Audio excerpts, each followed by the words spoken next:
Buen día a todos. En esta oportunidad vamos a exponer el tema de embarazo ectópico. Mi nombre es Mauricio Infante Vargas Machuca, soy médico residente de tercer año de ginecología y obstetricia del Hospital Loaiza.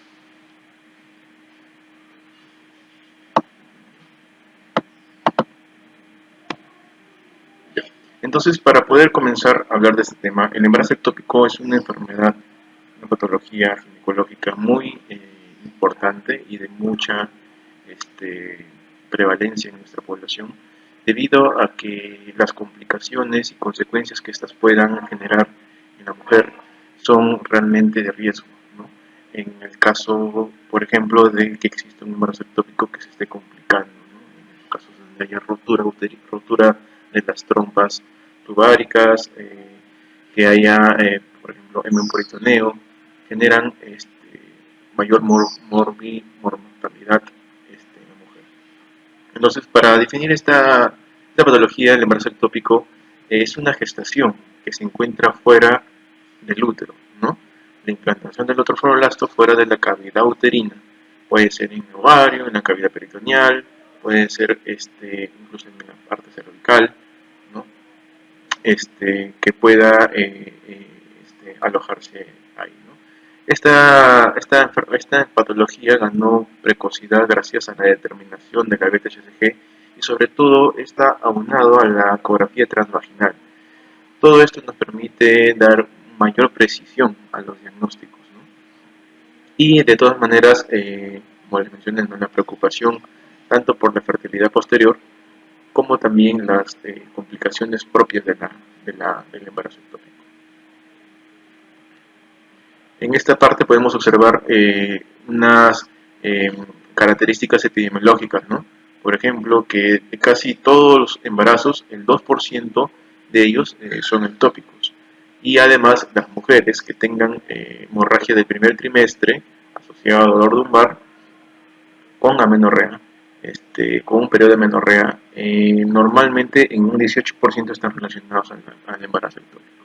Y como podemos ver en este cuadro de la derecha, el estado del embarazo ectópico, cuando esta se diagnostica, puede llegar hasta una rotura en un porcentaje de 84% de la población, un aborto tubárico en 1.2% y no roto, o sea, no complicado, de un 13%.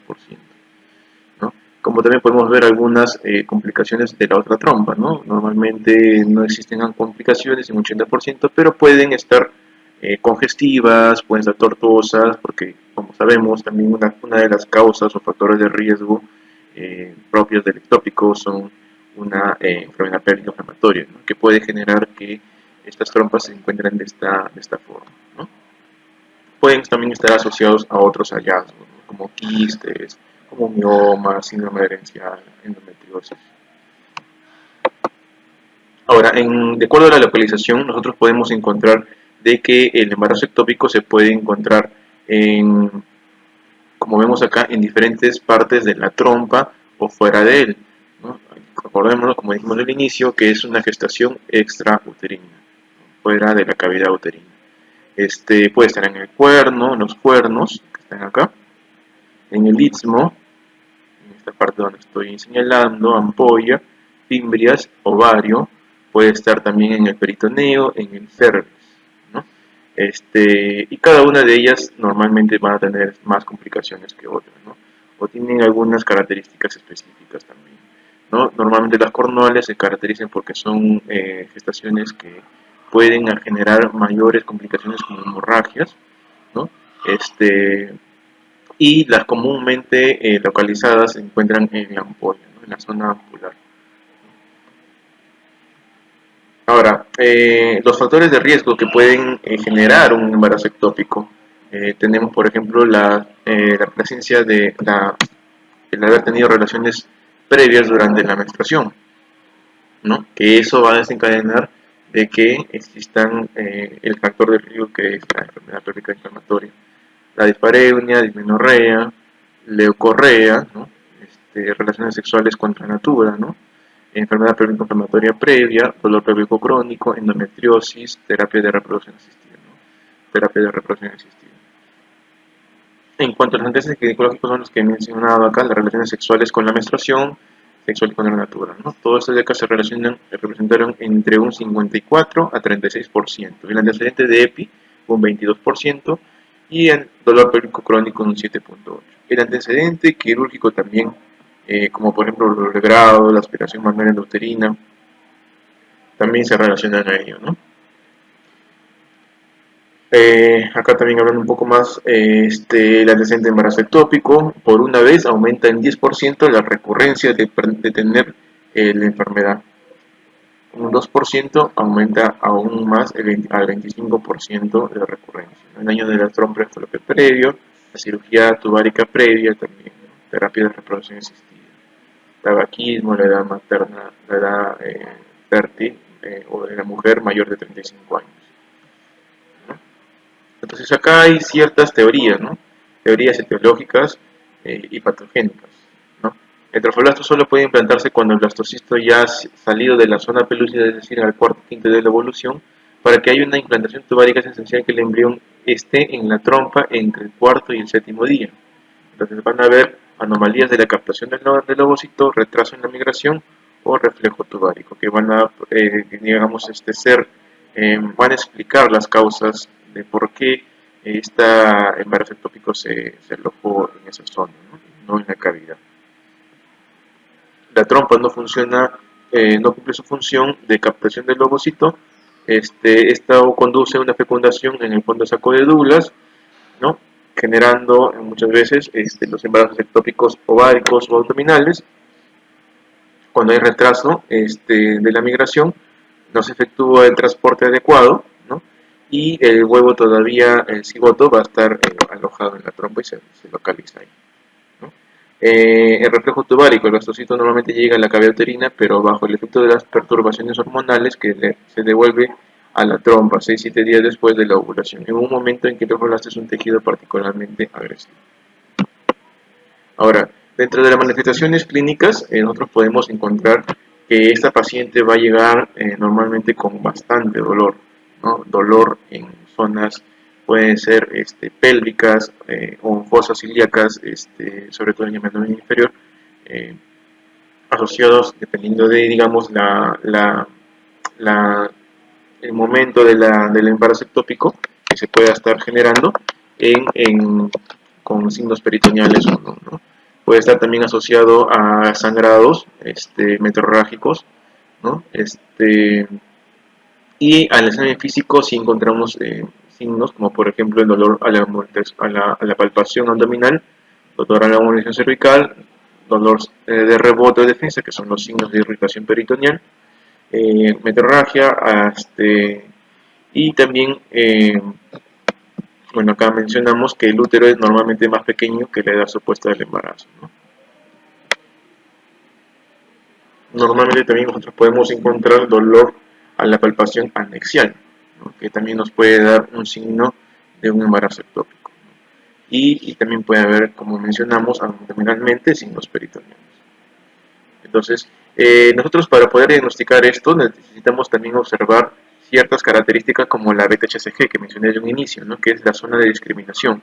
Normalmente nosotros usamos el parámetro de 2500 a 2500 1000 unidades por mililitro, ¿no? Es una zona de discriminación en donde por esa zona todavía podríamos esperar para poder, eh, digamos, tener aún la consideración de que no exista una implantación o una gestación en la cavidad uterina, ¿no? En la ecografía transvaginal.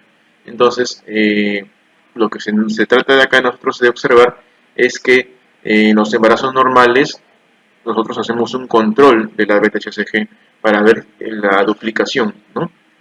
O como a los 2 días, en realidad debe ser un incremento de 66% del valor previo, ¿no? Entonces, eso se debe encontrar. Cuando existe una meseta de la beta-HCG o están debajo de estos valores, podemos nosotros tener alguna diagnóstico sugestivo de un embarazo normal, un embarazo que no está eh, localizado en el sitio adecuado.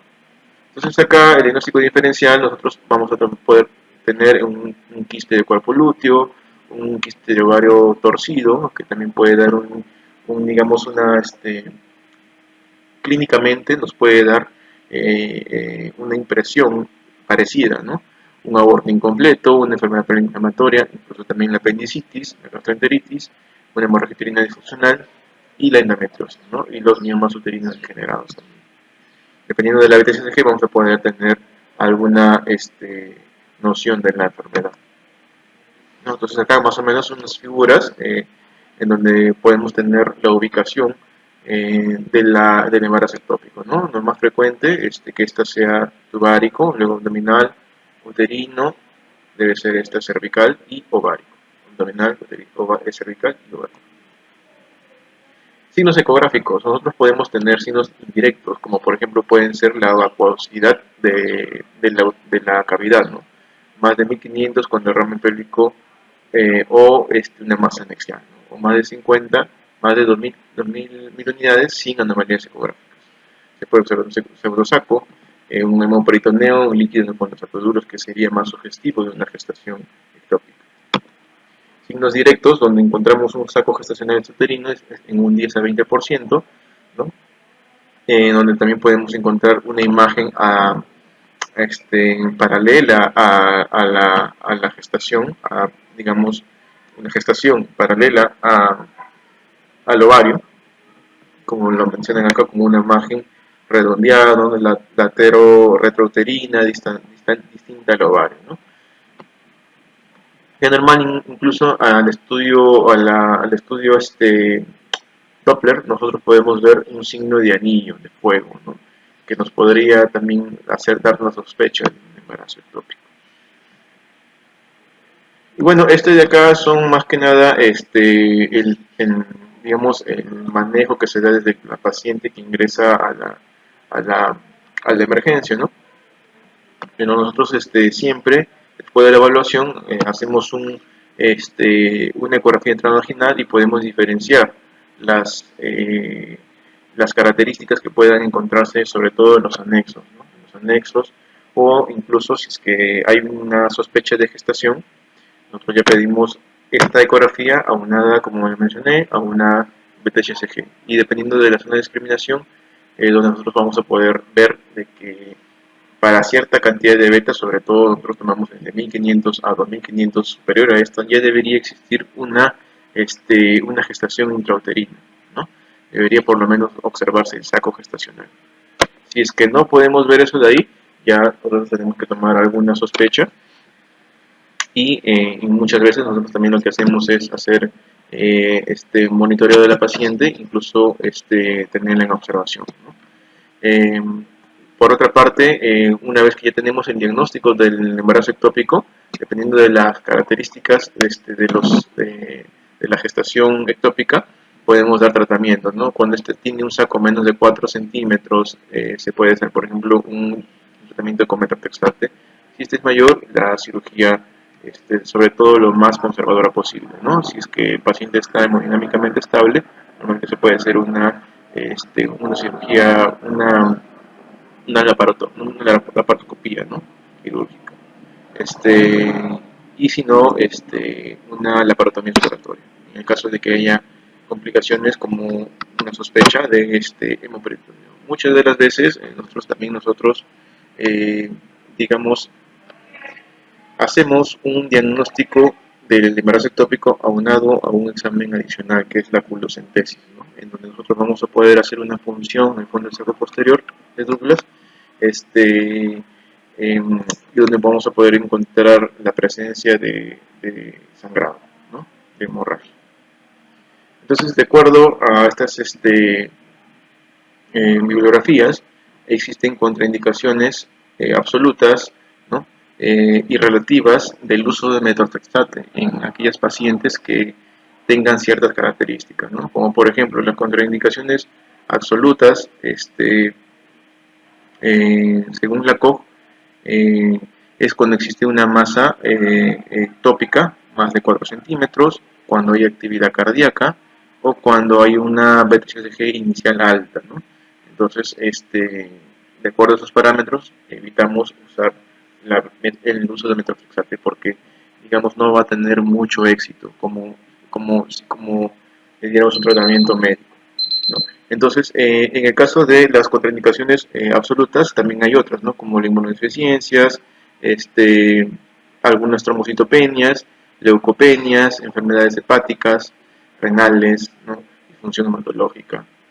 Entonces, ciertas características como ellas nos van a permitir eh, no usar el metotrexate como primera elección, ¿no? Y va a tener que tomar otra forma de manejar a la paciente. En el caso de pacientes que sí tienen, digamos, indicaciones de uso de metotrexate, hay el uso de una dosis simple, de 2 dosis y de multidosis, ¿no? Dependiendo de eso se van a administrar en días, ¿no? Si es una sola dosis, se va a administrar siempre metotrexate 50 miligramos por metro cuadrado de superficie corporal intramuscular.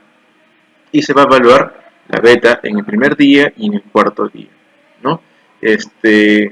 Y de acá se tiene que ver si es que hay un descenso de al menos el 15% de la beta, ¿no? Si es que el descenso es mayor del 15%, se hace una beta HCG hasta que ésta sea indetectable.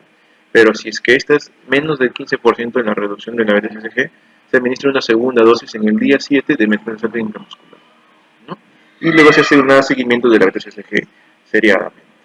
Igualmente, de las mismas formas, se pueden usar las de metotrexate de 2 dosis y de multidosis. Bueno, este de acá es una parte que hemos tomado para poder hablar un poco de el embarazo ectópico. Muchas gracias.